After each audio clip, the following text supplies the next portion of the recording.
الله لمن حمده ولك الحمد الله أكبر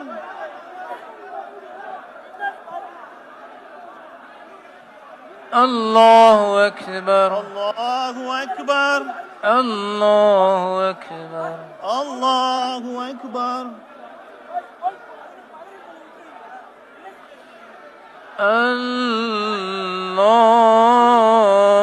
അത് വിജയമുണ്ടല്ലേടി എന്ത് ഇതിനിടയ്ക്ക് ഇരിക്കണ സംഭവം നേതാവായിട്ടൊക്കെ വളരെയൊക്കെ വേണം.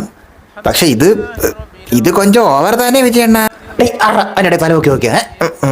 എനിവേ നമ്മളൊരു നേതാവെ വളർന്നു വരുമ്പോൾ എല്ലാ മതങ്ങളെയും ഒരുപോലെ കാണണം എന്നുള്ളത് ഒരു നല്ല കാര്യം തന്നെയാണ്. അതിനുവേണ്ടി ഇതിൻ്റെ ഇടയിലൊക്കെ പോയി ഇങ്ങനെയൊന്നും ചെയ്യണമെന്ന് നിർബന്ധമൊന്നും ഇല്ല കേട്ടോ വിജയണ്ണ. ഇതെല്ലാം റൊമ്പവേ കൊഞ്ചം ഓവർ തന്നെ. ഇനി ക്രിസ്ത്യൻസിനോട് മതസൗഹാർദ്ദം കാണിക്കാനായിട്ട് കുരിശു ചുമന്ന റോട്ടിൽ കൂടെ നടക്കുമെന്തോ വിജയണ്ണ. ഇതിൻ്റെ ഒന്നും ആവശ്യമില്ല. നിങ്ങൾക്ക് ഓട്ട കിട്ടും. നിങ്ങൾ പൊളിയല്ലേ, അല്ലേലും നിങ്ങൾ ജയിക്കും. സെറ്റ്.